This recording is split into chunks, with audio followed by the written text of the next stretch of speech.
I was never a man of great ambitions, never one to chase after fortunes or make grand plans that could impress the neighbors, but I always believed I had lived a quiet and respectable life.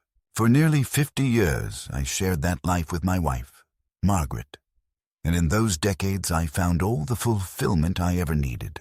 We built a modest home together, not a mansion by any means, but it was filled with the warmth of her presence, the scent of her Sunday roasts, and the sound of her humming while she watered the plants by the window. That house became the anchor of our lives, and even now, months after her funeral, I sometimes wake up and think I hear her slippers brushing against the hardwood floor, before reality reminds me that the sound is nothing more than memory clinging to. The silence. People tell me time heals, but I've learned that time does not heal. It only layers dust over the wound, and when you wipe the dust away, the pain is still raw underneath. Since Margaret passed away, my days have followed the same pattern, almost ritualistic in their predictability. I wake up early, though there is no longer anyone beside me to share the morning light. The first task is to make coffee, and every morning I prepare it exactly as she used to. 4 spoonfuls in the filter, just the right splash of milk, a pinch of nutmeg if I'm in the mood. And every morning I taste the difference. She had some kind of magic with the smallest things, a way of making ordinary gestures into acts of love, no matter how carefully I measure or stir. The coffee never comes out the same. After breakfast I sit at the kitchen table, the same one where we once spread bills, grocery lists, and birthday cakes, and I read the newspaper front to back, even the classifieds.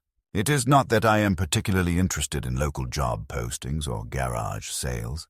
It is more that the paper gives me the illusion of being connected to the community beyond my silent house, as if by knowing the names in the obituaries or the scores of high school football games I remain tethered to the living world.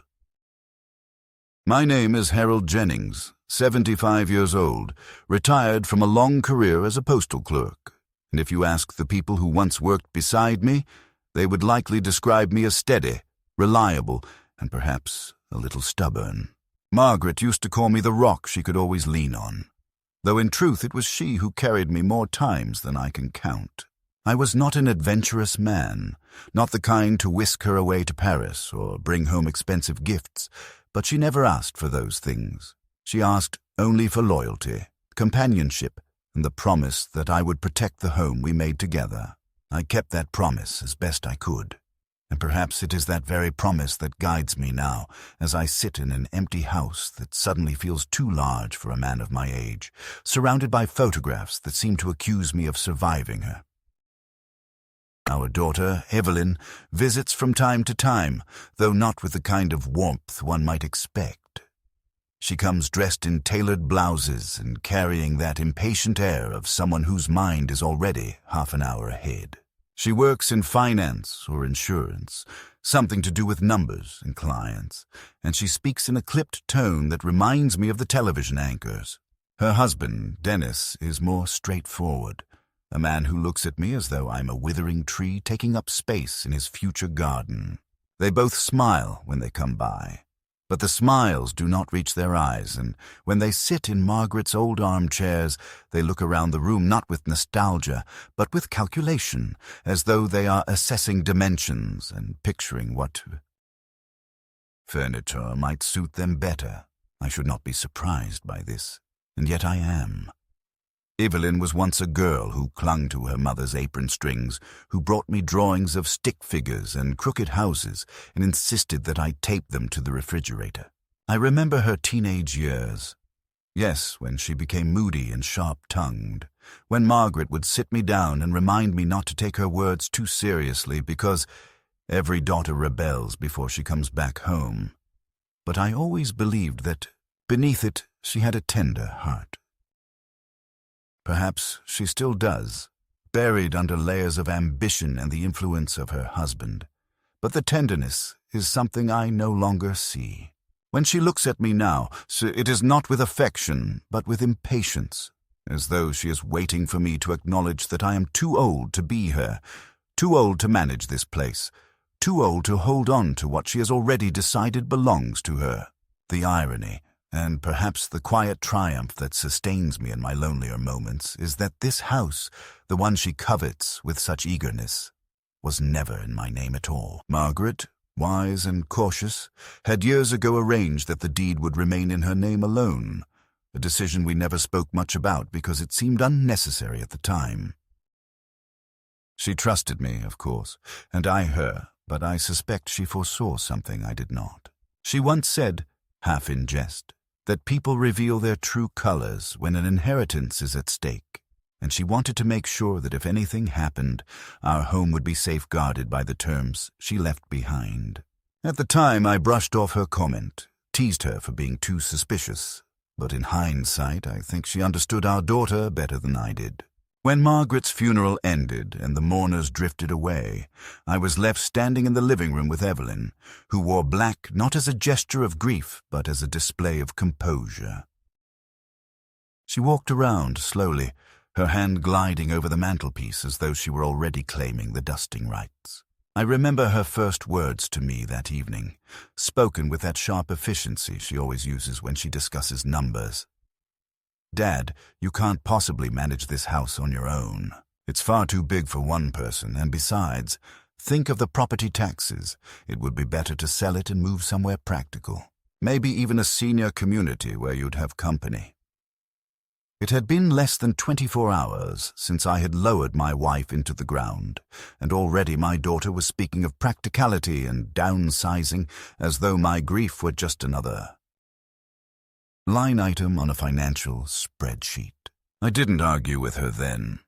I simply nodded and said I would think about it, though inside me something hardened. That was the moment I realized I would never reveal the truth to her, that the house was not a bargaining chip she could wave in front of realtors or bank officers, but something Margaret had already secured against the very greed that now glimmered in Evelyn's eyes. So my introduction, if you can call it that, is not the cheerful portrait of an old man surrounded by loving family, but rather the quiet picture of a widower keeping his silence, guarding a house that has become both a fortress and a tomb. The neighbors wave when I walk down the street. The mailman greets me kindly.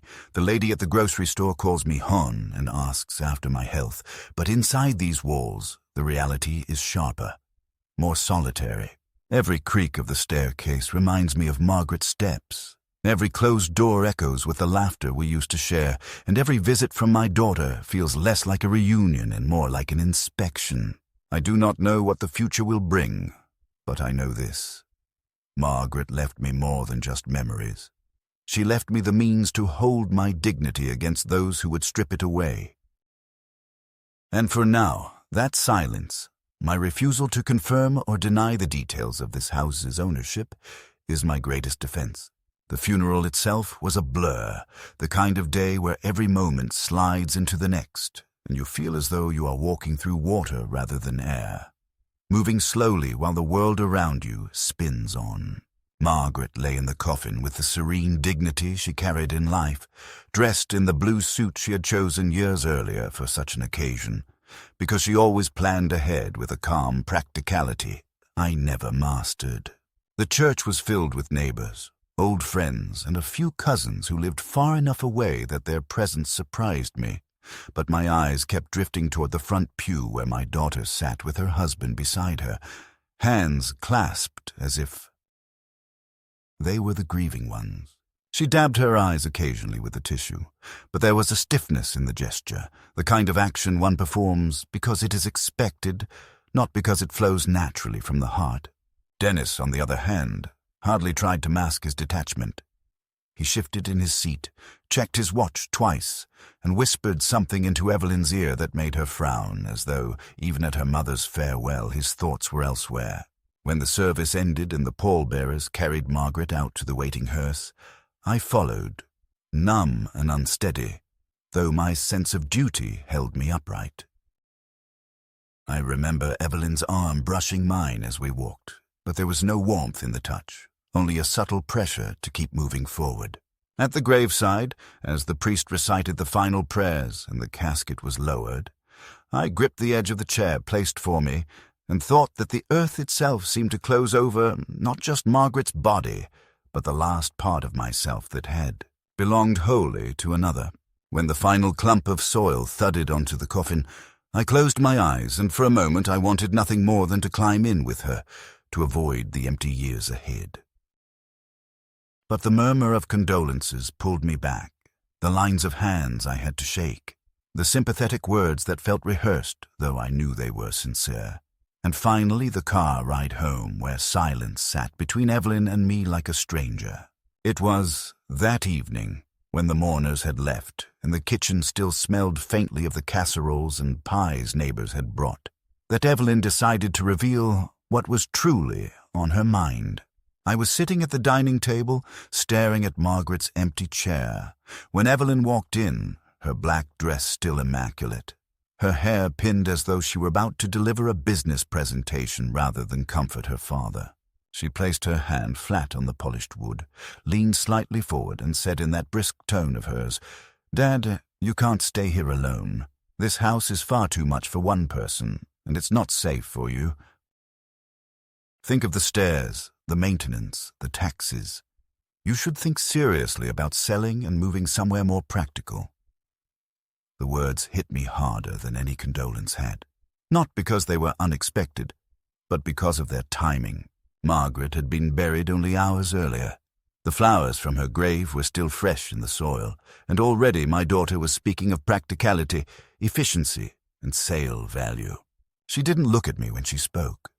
Her eyes roamed the room, pausing on the china cabinet, the framed photographs, the chandelier above the table, as if she were already cataloguing the items she might keep and those she might discard.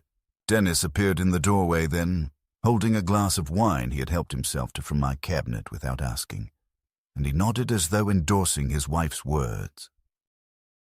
"She's right, Harold," he added casually.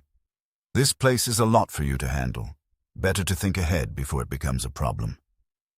I didn't answer right away. My fingers traced the groove in the table where Margaret had once dropped a heavy serving dish and left a mark we never bothered to repair. That groove felt more real to me than the people standing before me, more honest, and I kept my eyes on it as I replied quietly, "Your mother is not yet cold in the ground, Evelyn, and already you're speaking of selling her home. Does that not strike you as indecent?" For a moment she looked startled, as though she had not expected resistance, but quickly her expression hardened into the mask she wears so well. "I'm just being realistic," she said. "You've always been sentimental, Dad, but sentiment doesn't pay the bills or keep the pipes from bursting in winter. You need to think about what's best for you, and for all of us." She emphasized those last words deliberately, and Dennis gave another approving nod, sipping his wine as though the matter were already settled. That was the true beginning of everything that followed, though at the time I only felt a deep weariness and a rising suspicion that my daughter had not come to mourn her mother so much as to appraise her inheritance. I excused myself, climbed the stairs to the bedroom that now felt like a mausoleum, and sat on the edge of the bed until the house fell silent. Below me, I could hear faint murmurs, Evelyn and Dennis speaking in low tones, but I did not strain to listen. I already knew enough. The next morning confirmed it. Evelyn appeared at breakfast with a cheerful tone that felt forced, carrying a notepad where she had already scribbled figures. She spoke of downsizing options, of retirement communities with full services, of liquidating assets to ease future burdens. I stared at her across the table, the same table where she once did her homework while Margaret and I hovered with encouragement, and I wondered when my daughter had transformed from the child who drew flowers in crayon to the woman who spoke of her father's home as though it were a stock to be traded. I gave her no answer, only a non-committal hum, and she grew impatient, her eyes narrowing as though she could not comprehend why I would not leap at her efficiency. That was the catalyst, the crack that split the quiet surface of my grief and revealed the storm beneath. In those moments I saw clearly what Margaret must have known all along, why she had kept the deed in her name, why she had made certain arrangements without ever explaining them in detail. My wife had understood our daughter's hunger, perhaps better than I ever allowed myself to admit, and she had placed safeguards against it. As Evelyn folded her notepad and stood to leave, telling me she would return in a few days to discuss things more seriously, I felt a strange sense of resolve settle over me. I would not reveal to her the truth about this house. Not now. Not ever. Silence would be my shield, and the home that Margaret and I built together would remain untouched by their schemes as long as I drew breath. The days that followed Margaret's funeral carried a strange duality, as though the house itself was split between mourning and intrusion. On one hand, there were the shadows of memory, the scent of her perfume lingering in the wardrobe, the half-finished knitting project left in a basket by her armchair, the delicate way the curtains seemed to hold the imprint of her touch when the breeze stirred them. On the other hand, there was the sudden, almost aggressive presence of my daughter and her husband, visiting with increasing frequency under the guise of concern, but always allowing their eyes to wander across the rooms as though calculating the EE market value. They did not speak of grief, not in the language that meant anything, but of practicality, of burdens, of what they insisted was in my best interest, though every phrase carried the unmistakable undertone of self-interest. Evelyn began to call daily, her voice brisk and commanding, asking if I had considered her suggestion, if I had thought about where I might move, if I had looked into senior communities. Each time I answered vaguely, and each time I could hear her sigh of irritation through the line, as if she were speaking to a child who refused to do his homework. When she visited in person, she arrived not with meals or gestures of comfort, but with brochures collected from real estate offices, slipping them onto the coffee table where Margaret once placed her magazines and gesturing toward glossy photographs of cheerful seniors playing cards in communal rooms. She pointed at them as though they represented some promised happiness, but I saw only the thinly veiled attempt to remove me from my home. Dennis accompanied her on several of these visits, his manner more transparent, for he made little effort to hide his impatience. He complained of the roof that might need repair, of the old furnace that could break down in winter, of the rising property taxes that surely a man on a pension could not sustain. He spoke not to me, but around me, tossing words into the room as though he were already its owner, while I sat in my chair and watched the performance. What struck me most, however, was the subtle way they began to treat me as though I were already diminished. Evelyn would reach for my arm when I stood, not with affection, but with the condescension of someone guiding a frail invalid, though I walked steadily enough. She began to correct me in conversation, reminding me of dates or details I had not forgotten, inventing lapses that did not exist, planting the idea of weakness where none was present. Dennis would shake his head at small things, the way I sorted the mail, the way I folded the newspaper, as if each gesture confirmed my inadequacy. It was a campaign of erosion, steady and quiet, designed to convince me of my own decline so that I might surrender without resistance. One evening, as the sun set and the living room filled with that orange glow Margaret always loved, Evelyn sat across from me with a new firmness in her tone. She told me that she and Dennis had been talking seriously, that they believed it would be best if I considered moving sooner rather than later, that waiting would only make the transition harder. She even went so far as to suggest that I could sell the house now while the market was high, invest the proceeds, and secure a comfortable future. The words were smooth, practiced, as though rehearsed, but I could see in her eyes the gleam of urgency, the hunger that Margaret had once warned me about. I answered her with silence, staring at the fading light on the wall, and after a moment she snapped her notepad shut and stood abruptly, telling me I was being stubborn, that I was making things harder for everyone. Dennis smirked behind her, pleased to see her frustration spill out, and for the first time I felt a simmering anger beneath my calm exterior. In the days that followed, the pressure increased. Evelyn began leaving messages with a sharper edge, reminding me of how lonely I must be, how dangerous it was for an old man to cook alone, how unwise to live without constant supervision. She implied that neighbors had expressed concern, though none had said a word to me.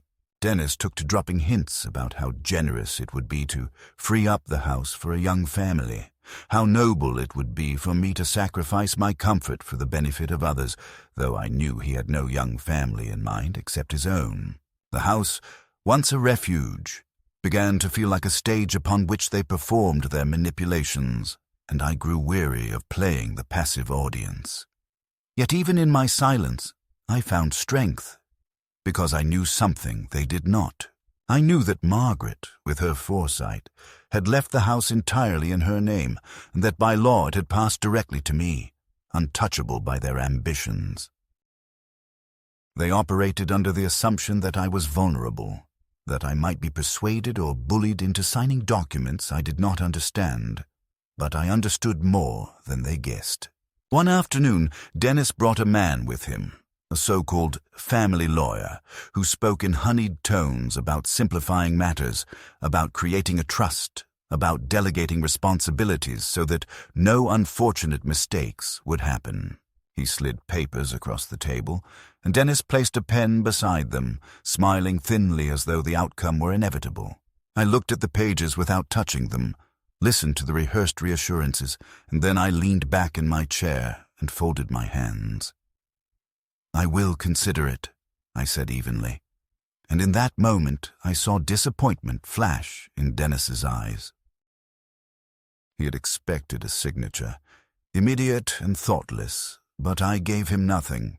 After they left, I sat alone in the quiet house, the papers still on the table. I could almost hear Margaret's voice, low and steady, reminding me not to let them push me, reminding me that the house was ours, built with years of sacrifice and patience, not a prize to be claimed by those who had not earned it.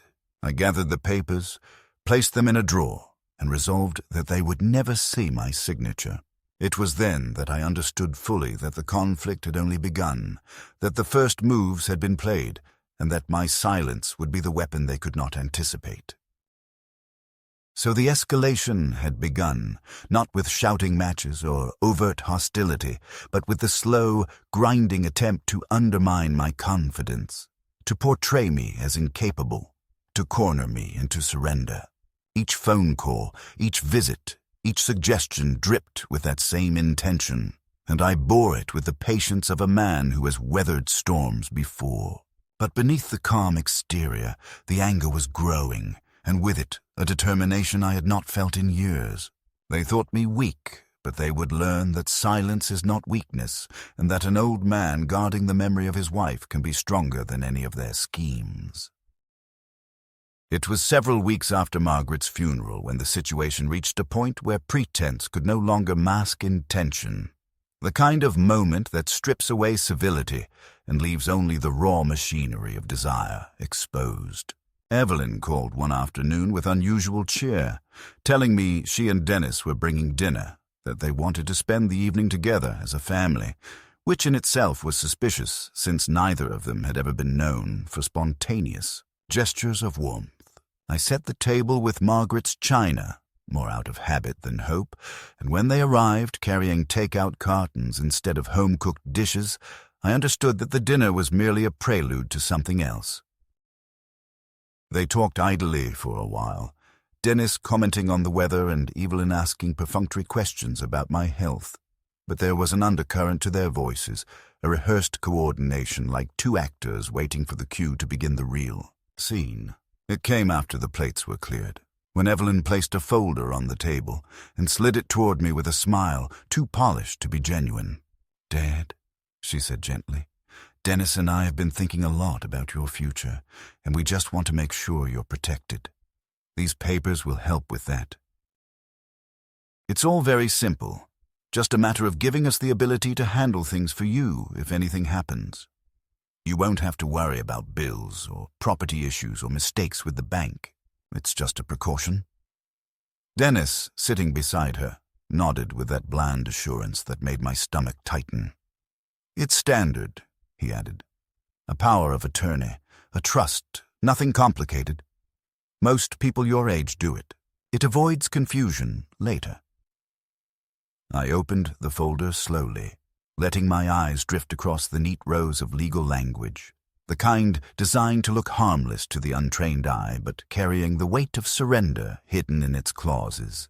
The words leapt out at me: transfer, authority, control, and I felt Margaret's absence more keenly than ever, for she would have cut through the deception in an instant. She would have told them sharply to leave such papers out of her house.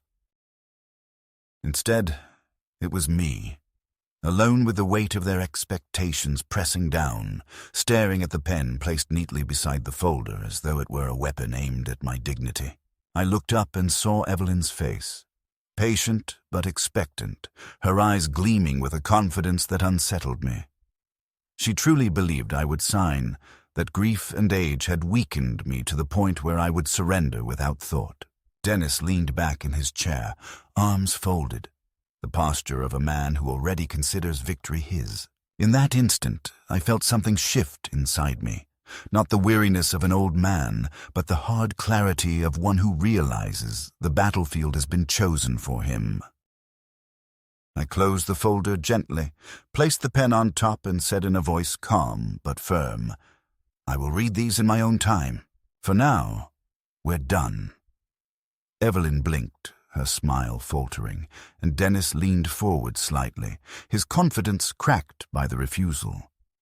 "Dad," Evelyn said quickly, "you don't understand. It's just a formality, something that will help all of us later. You really should do it now while it's simple." I shook my head and met her gaze steadily. "Your mother and I lived our lives without these papers, and I will continue as we always did. If you brought dinner to feed me, I thank you. If you brought papers to trick me, then you may take them back."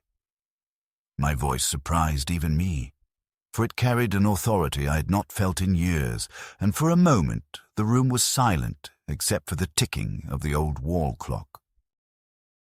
The mask slipped then. Evelyn's cheeks flushed and her lips tightened as she gathered the folder quickly, shoving it into her bag with less care than she had shown in presenting it.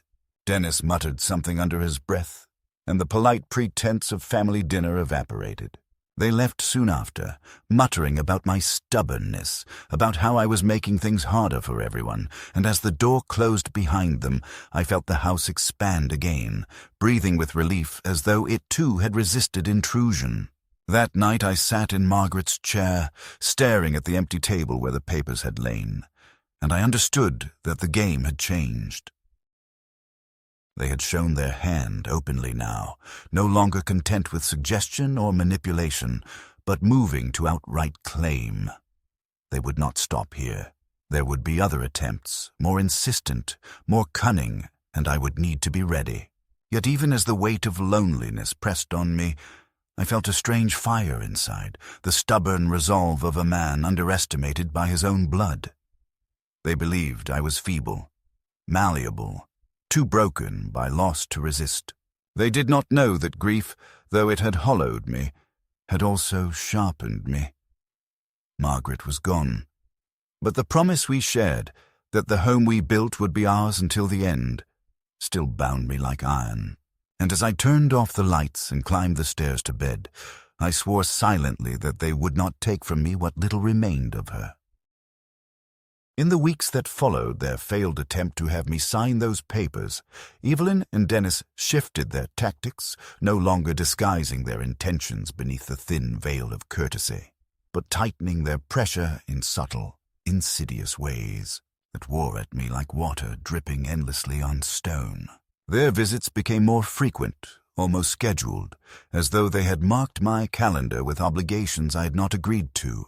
They arrived, not with the pretense of dinners or cheerful small talk, but with clipped tones and sharp questions, Evelyn standing with her notepad in hand as though conducting an audit of my life, Dennis prowling through the rooms with the restless energy of a man surveying property he considered nearly his. They spoke often of responsibility, of planning for the future, phrases that might have sounded benign to an outsider, but which to me carried the heavy implication that they had already made decisions about my life and were waiting only for my compliance. It began with the finances. Evelyn, always precise, began asking pointed questions about my accounts, about whether I was keeping up with the bills, about whether I had any outstanding debts. She phrased her inquiries in the language of concern, but I could see the calculation behind her eyes, the way her fingers twitched as though already writing numbers into the ledger of her ambition. She offered to help by setting up automatic payments, by gaining online access to my accounts so that she could make sure nothing was missed. I declined each offer with quiet firmness, though every refusal deepened the furrow between her brows. Dennis was less subtle. He suggested bluntly that managing money at my age was risky, that scams and mistakes were inevitable, and that it would be safer for me to transfer funds into a joint account with Evelyn, where they could protect me. I listened to him, nodded once, and then changed the subject, refusing to give him the satisfaction of an argument. When the financial angle failed to yield results, they turned to my health, or rather the appearance of frailty they wished to impose upon me. Evelyn began to comment on my memory, seizing on the smallest slips of recollection and inflating them into evidence of decline. If I paused while telling a story to recall a name, she would tilt her head with that sympathetic look people reserve for the senile. If I misplaced my glasses, Dennis would chuckle and remark that it happens more often these days, doesn't it? They invented incidents that never occurred, reminding me of supposed mishaps with the stove or the car, none of which had ever happened. Weaving a narrative of incompetence that they repeated often enough to hope it might solidify into fact. I saw through the pattern, of course, but it was still corrosive, still capable of eating at the edges of my confidence late at night when the house was quiet, and doubt crept in like a draught under the door. The most galling episode came one Sunday afternoon when they arrived unannounced with two strangers in tow, a realtor and an appraiser, both carrying clipboards and polite smiles that concealed their complicity. Evelyn introduced them as, "Just here to give us some options," as though it were a casual matter, and before I could protest they were walking through the rooms of my house, measuring, jotting notes, speaking of excellent resale value, and potential for renovation. I followed them silently, my fists clenched at my sides, each comment striking me like a blow. They spoke of Margaret's kitchen as outdated, of her garden as overgrown, of the wallpaper she had chosen as ripe for modernization. And I felt a rage rise in me so hot I had to grip the banister to steady myself. When they finally left, promising to send a report, I turned to Evelyn and Dennis and said in a low voice that shook with the effort of restraint, "Do not bring strangers into my home again without my consent." Evelyn's eyes flashed with anger and Dennis laughed, but I saw a flicker of unease there too, the first sign that they understood I was not as pliable as they had imagined. But the escalation did not end there. Soon after, I began to notice small intrusions into my private space, little violations that at first I doubted and then recognized as deliberate. Papers in my study were shifted, drawers opened, the careful order Margaret had always admired in me disturbed by unseen hands. My checkbook went missing for 2 days before I found it tucked beneath a stack of magazines I'd not touched. Once I returned from a walk to find Dennis in the garage, claiming he was just checking the water heater, though his eyes had been scanning the shelves where I kept old boxes of documents. It was a campaign of intimidation, a constant reminder that they felt entitled to pry, to probe, to insert themselves into every corner of my existence. The culmination of their maneuvering came during a family gathering that Evelyn organized under the guise of honoring Margaret's memory. She invited a few cousins and neighbors, arranged a modest spread of food, and then, in front of everyone, raised her glass and announced that Dad has been thinking about downsizing and moving into a safer place where he'll have company. The words stunned me, for she had not only lied but done so publicly, attempting to trap me in a narrative I had never agreed to. All eyes turned toward me, waiting for confirmation, and for a moment I felt the weight of expectation pressing down, the pressure to nod and smile to avoid embarrassment. But something in me rebelled, some spark of defiance that Margaret herself would have applauded. I set my glass down, rose slowly to my feet, and said clearly, "That is not true. I have no such plans. This house is my home, and I intend to stay here." The silence that followed was thick and uncomfortable, Evelyn's face pale with fury, Dennis's jaw clenched, but I did not waver. The gathering dissolved shortly after, the guests leaving with polite excuses, and I knew that I'd crossed a line from which there was no return. It was after that evening that Evelyn and Dennis abandoned any attempt at subtlety. Evelyn accused me outright of being selfish, of refusing to consider her future, of clinging to a house that would only become a burden. Dennis warned me that if I did not act responsibly, others might step in to make decisions for me, a threat so thinly veiled it might as well have been shouted. They left me shaken, yes, but also strangely invigorated, because in their desperation they had revealed their true motives fully, and I understood at last the depth of their greed. They were no longer children seeking guidance or even adults offering assistance. They were predators circling what they believed was easy prey. Yet they were wrong about me. They underestimated the resilience that comes from years of labor, from decades of marriage, from the quiet strength of a man who has endured loss and still stands. I realized then that my silence had to evolve from passive resistance into active defense, that I would need to prepare myself not only for their manipulation, but for the possibility of betrayal more profound than I had yet seen. And as I sat in Margaret's chair that night, listening to the wind rattle the windows, I swore that if they wanted a battle over this house, they would find in me not the broken old man they imagined, but a guardian who would not yield. Not for them, not for anyone. The breaking point came on a grey afternoon when the air outside was heavy with the promise of rain, the kind of day Margaret would have filled with small comforts. Fresh bread baking, soft music on the radio, the fire lit even before dusk.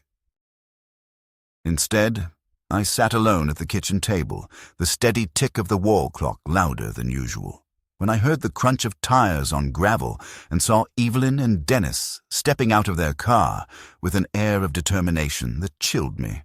They carried no groceries, no gestures of goodwill. Dennis held a briefcase, Evelyn a thick envelope clutched against her chest, and I knew before the doorbell rang that this was not a visit of concern, but an ambush. I let them in because to deny them entry would have been to admit fear, and I refused to cede that ground. They did not sit immediately, as polite guests might, but remained standing in the living room as though they were officials on business. Evelyn opened the envelope and spread its contents on the coffee table. Documents, forms, contracts, each stamped with legal insignia. "Dad," she began, her voice already taut with impatience, "this has gone on long enough. You can't keep pretending that you can handle everything alone. It isn't safe, it isn't wise, and frankly, it's selfish. We've spoken to an attorney. We've arranged everything. All you need to do is sign," Dennis added, in that smug tone that set my teeth on edge. "This way there won't be mistakes, no confusion later, no court battles when the inevitable comes. You'll be protected, and so will the house. It's the responsible thing to do." I looked at the papers, but did not touch them. The lines of print blurred for a moment as I fought the wave of anger rising in me. Not the quick flare of temper, but the deep, slow burn of betrayal. Margaret's chair stood across from me, empty yet heavy with her presence, and I imagined what she would say if she were here, that this was the moment to stand, to protect what was ours, to refuse the vultures circling under the guise of family. I raised my eyes to Evelyn, who was staring at me with a mixture of expectation and contempt, and I realized, with a painful clarity, that she no longer saw me as her father, but as an obstacle to be removed. I took a deep breath, leaned forward, and in a voice steady but sharper than I intended said, "No, I will not sign. Not now. Not ever." The silence that followed was electric. Evelyn blinked rapidly, her mouth opening and closing as though she had misheard, while Dennis's face darkened, his composure cracking. "Don't be foolish, Harold," he snapped, abandoning the pretense of civility. "This is for your own good. You don't understand how complicated things are, how dangerous it can be for someone in your condition to manage alone." "My condition?" I asked softly, though my hands trembled with restrained fury. "You mean being old? You mean being widowed?" "Those are not conditions. They are facts of life, and I have managed them with dignity. You come here with your papers and your threats, and you think you are rescuing me, but what you are rescuing is your ambition. You want this house. That is all you want. Do not insult me with talk of protection."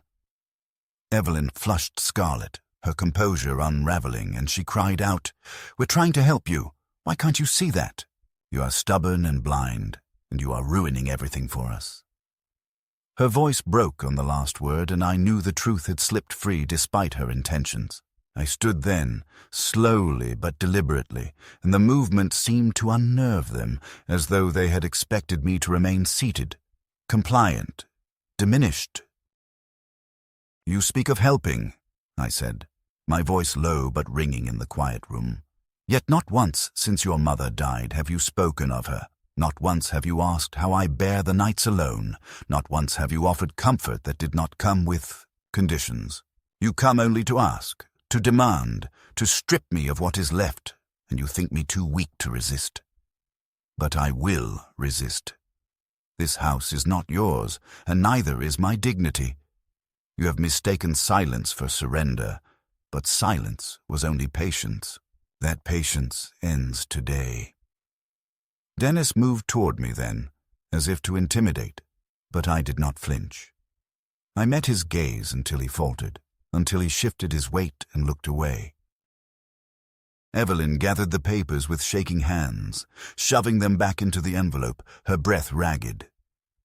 "You'll regret this," she whispered, though whether it was a threat or a plea I could not tell.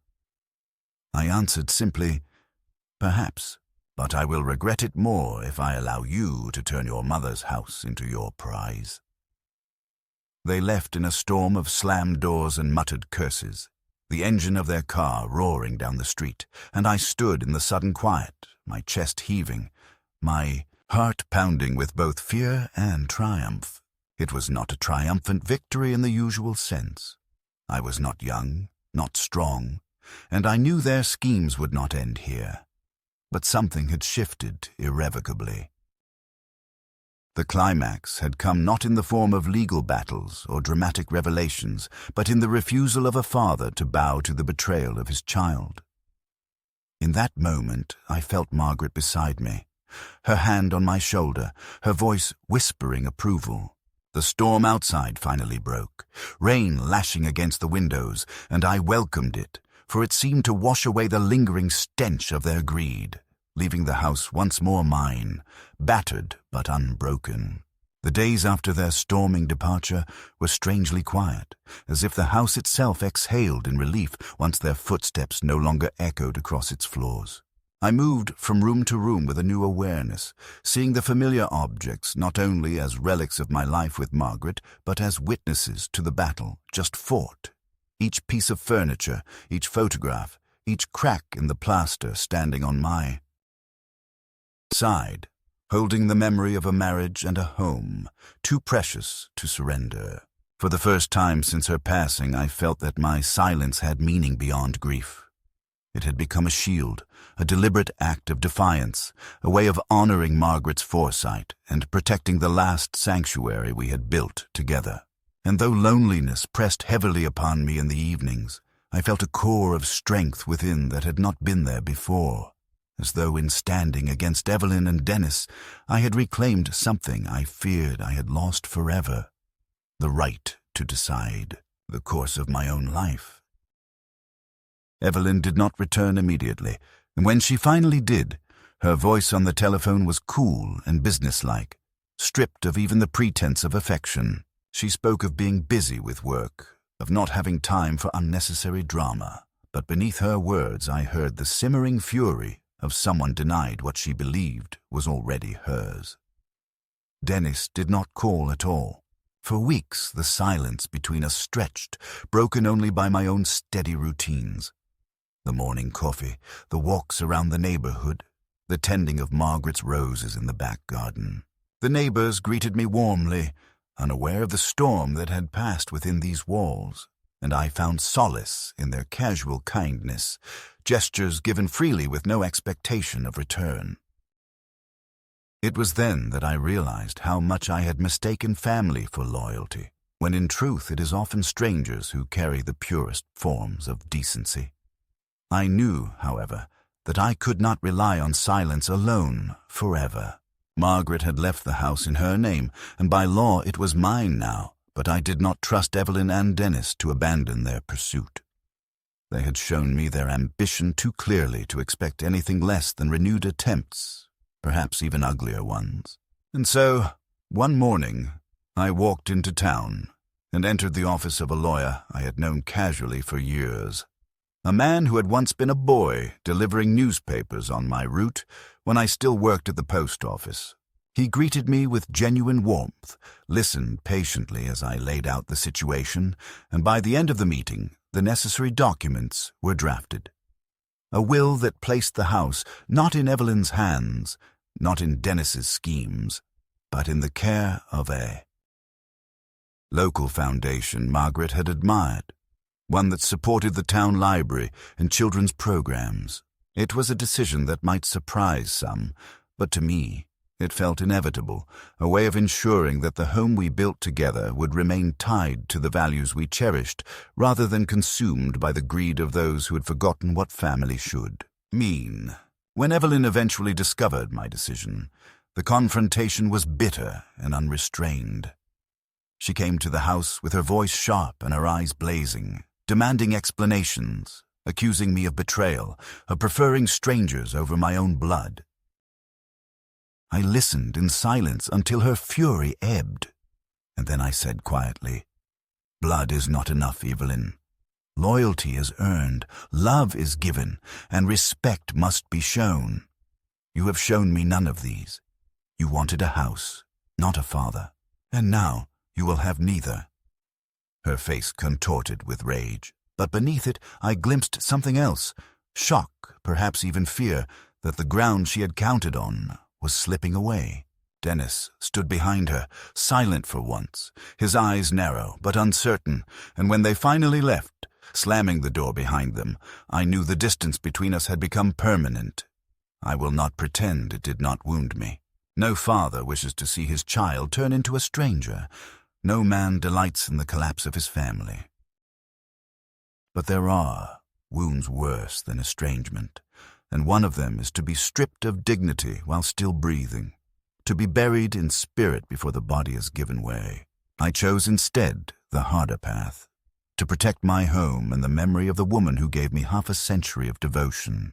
In that choice, I found a measure of peace, a calm acceptance that not all stories end in reconciliation, but that they can still end with integrity intact.